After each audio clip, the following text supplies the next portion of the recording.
안녕하십니까. 부동산을 잘하는 아빠 부잘아빠입니다. 부동산 종합대책 공부하기 7번째 시간입니다. 그동안 공부한 내용으로 보면 정부는 부동산, 특히 주택의 가격 상승에 나름 민감하게 반응하여 지속적으로 다양한 대책을 내놓았습니다. 그렇게 대책을 내놓으면 효과가 있는 듯 하다가 결국은 다시 주택 가격이 상승하는 양상을 보이곤 했습니다. 마찬가지로 2019년 1216 대책이 발표된 후 전국의 주택은 전반적 안정세를 유지하였으며 서울 주택 가격도 3월 다섯째 주부터 9주간 연속 하락하는 모습을 보였습니다. 하지만 이것도 역시 일시적인 효과에 불과했고 다시 주택 가격은 상승하는 모습을 보이게 됩니다. 서울은 6월 첫째 주 이후 다시 상승 추세로 전환하였으며 개발 호재가 있는 인근 지역에서도 상승세를 보이게 되었고 경기도는 안산, 군포 등 비규제 지역 중심으로 과열 양상이 지속되었습니다. 또한 대전은 비규제 지역으로서 대체 투자 수요가 지속적으로 유입되어 1년간 누적 상승률이 11.5%에 이르고 청주는 대전, 세종 등 인근 지역 대비 상대적 저가라는 인식이 있는 상황에서 개발 호재가 발표되며 단기간 급등하는 모습을 보였습니다. 특히나 당시에는 법인 거래가 증가하는 모습을 보였는데 이는 건물 및 토지 등 부동산을 구입한 후 재판매하거나 임대하는 부동산 매매업 및 임대업 법인이 빠르게 증가한 때문으로 보여집니다. 더불어 보증금을 승계하여 매수하는 개투자 비중도 증가하는 추세를 보였습니다. 팬데믹 코로나로 인해 방출된 엄청난 자금의 영향으로 유동성이 급격히 증가하고 금리는 역대 최저 수준을 보이고 있는 것이 당시 상황이었으며 자금의 현금화 가능성을 의미하는 M1, M2의 비율은 33.15%로 역대 최고 수준을 보이고 있었습니다. 이에 따라 주택 시장에도 많은 자금이 유입되었고 주택 가격의 불안 요인은 여전히 있는 상태였으며 주택 거래량도 수도권 기준으로 전년 대비 2배 정도 지속 증가하였습니다. 사실 순환주기설에 의하면 2020년은 부동산이 상투를 쳐야 하는 시기인데 오히려 추진력을 받고 미친듯이 고공행진을 하는 모습을 보임에 따라 사람들은 영혼까지 탈탈 털어서 부동산 시장에 뛰어드는 양상을 보이게 됩니다. 부동산 가격이 하락한 현 시점에서 바라다 보면 불에 뛰어드는 불나방과 같이 보이지만 그 시기에는 부동산에서 돈을 벌 수 있는 마지막 기회라고 생각했던 것 같습니다. 2017년 출범한 문재인 정부는 집권 초기부터 부동산 대책을 내놓았지만 제대로 효과를 보지 못하고 주택의 가격은 자꾸 올라가면서 그 상황이 더욱더 심각해지기 시작했습니다. 사실 그동안 내놓은 정책이 공급보다는 수요를 억지로 억제하려는 것 위주로 발표가 되었는데 과거에 경험하지 못한 그 코로나로 인해 방출된 자금이 경제를 뒤흔들어 놓은 현상을 일으킴에 따라 부동산 시장의 과열도 쉽게 꺼지지 않았습니다. 이에 따라 2019년 1216 안정화 방안 발표 이후 6개월 만인 2020년 6월 17일에 부동산 안정화 대책을 또다시 발표하게 됩니다. 그 요약된 내용은 이 화면에서 보시는 바와 같은 표로 정리해 볼 수가 있는데 과열 지역에 집중되는 투기 수요 유입을 차단하기 위해 수도권, 대전, 청주 등 대부분 지역을 조정 대상 지역 및 투기 과열 지구로 지정하고 개발 호재로 인하여 상승이 우려되는 인근 지역에 대해서는 토지거래 허가구역으로 지정 추진하며 갭투자를 차단하고 실수요자를 보호하기 위해서 규제 지역의 주택담보대출 실수요 요건 및 전세자금 대출 규제를 강화하겠다고 하였습니다. 또한 정비사업과 관련하여 재건축 안전진단의 투명성과 공정성을 높이고 정비사업 조합원의 분양 요건을 강화하며 재건축 부담금 제도를 개선하는 등 규제를 정비하겠다고 하였고 그리고 주택 매매 및 임대 사업자의 주택담보대출의 대출 규제를 강화하고 법인의 과세 체계를 정비하여 법인을 활용한 투기 수요를 근절하겠다고 하였습니다. 더불어 2019년 1216 대책 및 수도권 주택 공급 기반 강화 방안의 후속 조치를 조속히 차질 없이 추진하겠다는 의지를 표명하기도 하였습니다. 해당 내용을 좀 더 세밀하게 이제부터 살펴보도록 하겠습니다.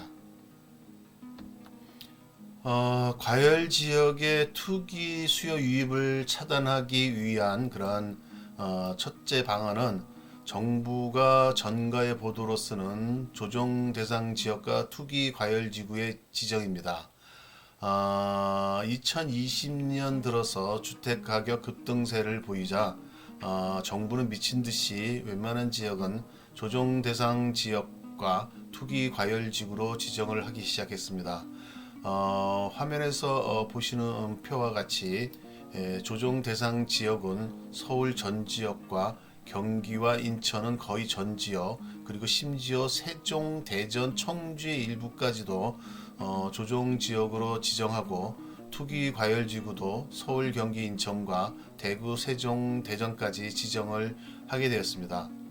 이 정도면 뭐 돈 될 만한 지역은 다 지정이 되었다고 보면 될 것 같습니다. 정부가 주택시장을 규제하는 방안으로 조정 대상 지역과 투기 과열 지구 지정을 사용하는 이유는 해당 지역 및 지구로 지정하면 미리 만들어 놓은 금융과 세제 및 정비사업, 그리고 전매 등 다양한 규제의 틀을 적용할 수 있기 때문입니다. 그 규제의 틀을 하나의 표로 정리를 해 보았습니다. 화면의 표를 보시면 조정 대상 지역과 투기 과열 지구로 나누어 금융에 대한 규제, 세제 및 정비 사업에 대한 규제, 전매 제한 등이 정리되어 있는데, 우리가 알고 있는 다양한 부동산 규제 내용이 있다는 것을 알 수 있습니다. 내용을 간단히 보면 조정 대상 지역과 투기 과열 지역으로 나누어 각 영역별로 규제 내용이 정리되어 있습니다. 금융 영역은 가계대출과 사업자 대출로 나누어서 대출에 대한 규제가 정리되어 있으며, 세제 및 정비사업 영역에서는 다주택자의 양도세 및 장특공제 배제와 종부세 관련 규제가 있고, 재건축 및 정비사업에 대한 규제도 정리되어 있습니다. 더불어 전매 제한도 정리되어 있으니까 참고하시기 바랍니다. 지금 상황에서는 이러한 조정 대상 지역과 투기 과열 지구가 최근에는 이렇게 거의 다 풀렸지만, 또 부동산이 과열되면 지정을 하게 되면 이렇게 조정 대상 지역과 투기 과열 지구별로 금융 및 세제, 전매 제한, 기타 여러 사항들이 또 동일하게 이 틀 안에서 적용이 되니까 잘 숙지해 두시면 좋을 것 같습니다. 투기 유입 차단을 위한 그 두 번째 방안은 주요 개발 호재 지역에 대한 토지거래 허가구역 지정입니다. 당시 서울 송파의 국제교류 복합지구 조성과 관련한 대규모 사업계획 추진이 본격화되며 연이어 개발 호재가 발표되었는데, 시장 불확실성이 큰 상황에서 주요 개발 호재가 복합작용하는 경우 인근 지역의 매수 심리를 자극하고 시장은 과열되게 됩니다.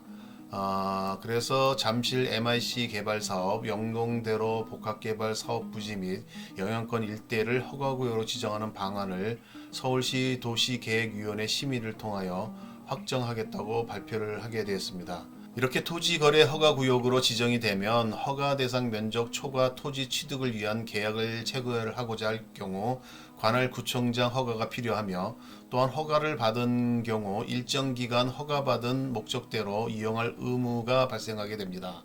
특히 주거용 토지는 2년간 실거주용으로만 이용 가능하고 매매 및 임대가 금지되게 됩니다. 투기적 주택 수요를 막기 위한 셋째 방안은 거래 질서 조사 체계 강화입니다. 다시 말해서 정부의 공권력을 가지고 비정상적인 거래가 이루어졌는지 철저하게 조사해서 괴롭히겠다는 겁니다. 이를 위해 먼저 개발 호재 등 과열 우려 지역 실거래 기획 조사를 시행하겠다고 했습니다. 즉 정부의 조사팀을 가동하여 전국의 9억 원 이상 고가 주택에 대해 상시 조사를 하고, 이를 통해 편법 증여, 대출 위반, 실거래, 허위 신고 등을 적발하여 과태료 부과 및 금융위와 국세청에 통보하겠다는 것입니다.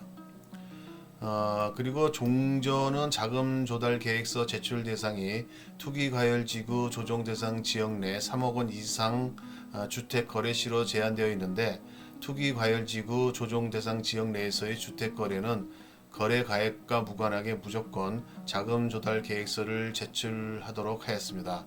즉 저가 주택까지도 자금 출처를 조사하여 투기 수요 점검을 강화하겠다는 것입니다. 이렇게 하다 보니까 종전에는 투기과열 지구에서 9억 원을 초과하는 주택 거래를 하는 경우에만 자금조달 계획서의 기재 내용에 대해 객관적 진위를 입증할 수 있는 증빙 자료를 제출하게 되어 있던 것도 결국은 거래 가액과 무관하게 항목별로 예금 잔액 증명서, 소득금액 증명원 등 증빙 자료를 첨부 제출하게 되었고, 정부는 이 증빙 자료의 확인을 통해 불법 증여, 대출 규정 위반 등 의심 거래는 집중 관리 대상으로 선정하여 실거래 신고 즉시 조사에 착수하겠다고 하는 것입니다. 투기 수입 유입 차단을 위한 넷째 방안은 주택담보대출 및 전세자금대출 규제 강화입니다. 아무래도 가격을 올리는 것은 돈이니 돈의 공급 노릇을 하는 대출에 대해서 규제를 강화하겠다는 것인데, 네 가지로 세부적인 분류가 되게 됩니다.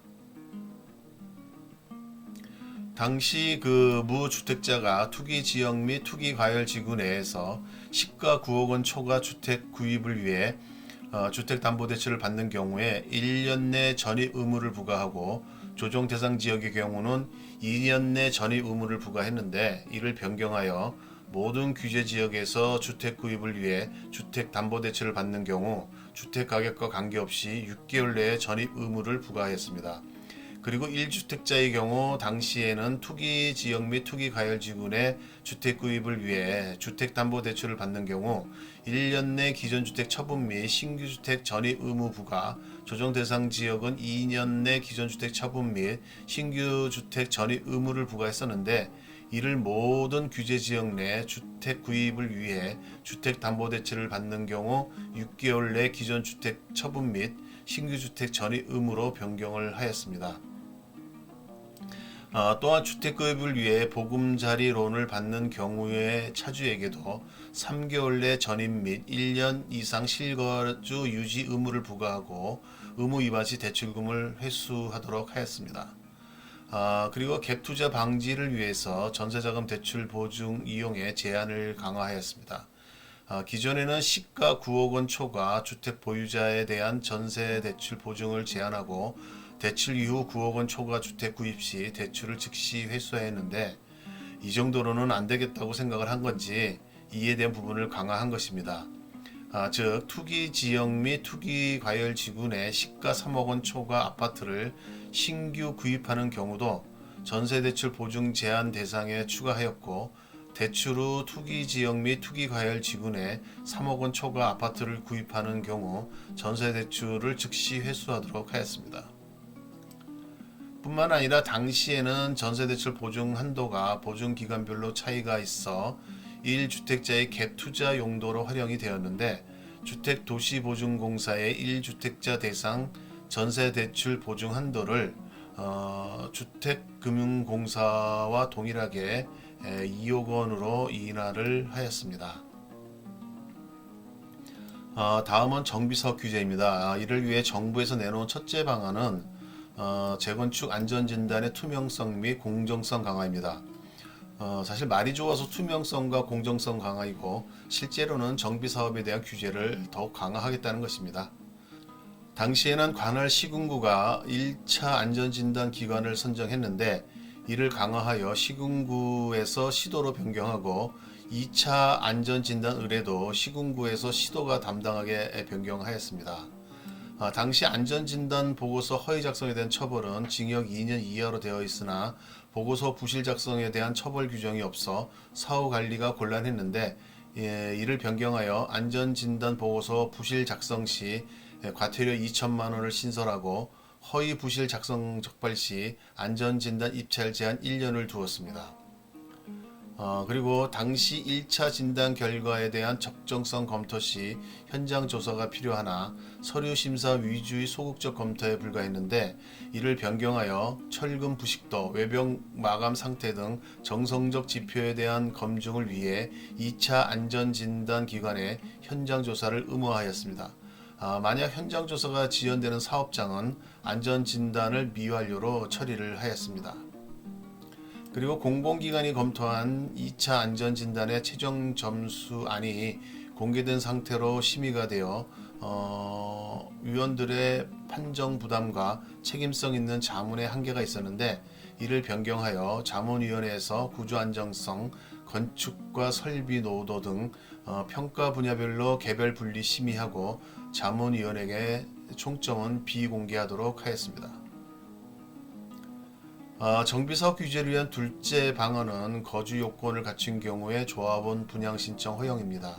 당시의 재건축 사업에서는 거주 여부와 관계없이 모든 토지 등 소유자에게 조합원 자격 요건이 부여되었고, 상대적으로 낮은 가격의 분양 신청이 가능했습니다. 하지만 이를 변경하여 수도권 투기 과열지구의 재건축에서는 조합원 분양 신청 시까지 2년 이상 거주한 경우에 한하여 분양 신청을 허용을 했습니다. 셋째 방안은 재건축 부담금 규제 개선인데, 재건축을 통해 많은 이익이 생겼던 것을 용납하지 않겠다는 것입니다. 즉 2019년 12월 27일 헌법재판소에서 재건축 초과 이익 환수제에 대해서 합헌을 결정함에 따라 제도의 본격 시행을 준비하기 시작했습니다. 이에 따라 62개 조합에 약 2,533억 원의 부담금 예정액을 통지하였고, 국가징수분 재분배 시 주거복지센터 설치, 공공임대 건설 등 주거복지 증진위에 노력하는 지자체에 인센티브를 부여하였습니다. 이로 인하여 과거처럼 재건축을 통해 조합원이 떼돈을 버는 것은 감소하게 되었습니다. 또한 당시는 공시가격 현실화에 따라 종료 시점과 개시 시점의 주택가의 공시비율 차이가 발생하여 부담금 산정 기준에 논란이 좀 있었습니다. 즉 광역지자체가 주요 기반 시설을 설치함에도 불구하고 기초지자체에 대한 재건축 부담금 배분율이 더 높았는데, 이를 변경하여 재건축 부담금 산정 개시 및 종료 시점 주택가격 산정 시 동일한 공시 비율을 적용하도록 하였고, 이에 따라 재건축 부담금 귀속 비율은 광역지자체 30%에 기초지자체 20%로 조정이 되었습니다. 2020년 6.17 대책도 살펴보다 보니까 역시나 분량이 좀 많은 것 같습니다.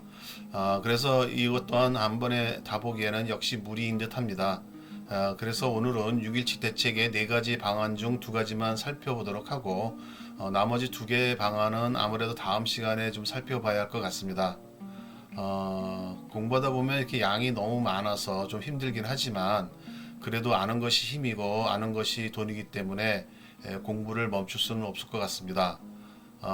그리고 또한 최근에 규제가 많이 풀렸지만, 이 규제는 다시 부동산 시장이 가열되거나 그러면 또다시 나올 것이기 때문에 염두에 두시고 공부해 두시는 것이 다 도움이 될 것 같습니다. 그러므로 다음 시간에도 변함없이 시청하여 주시기 바랍니다. 또한 저희 부자라빠 TV에 구독 신청을 하시면 새롭게 동영상을 업로딩 할 때마다 바로바로 알려드리니까 그러면 따끈따끈한 동영상을 보실 수 있습니다. 꼭 구독 신청하셔서 저에게 힘도 주시고 댓글을 통해서 긴밀한 소통도 했으면 좋겠습니다. 이상은 부자라빠의 부동산 종합대책 공부하기였습니다. 감사합니다.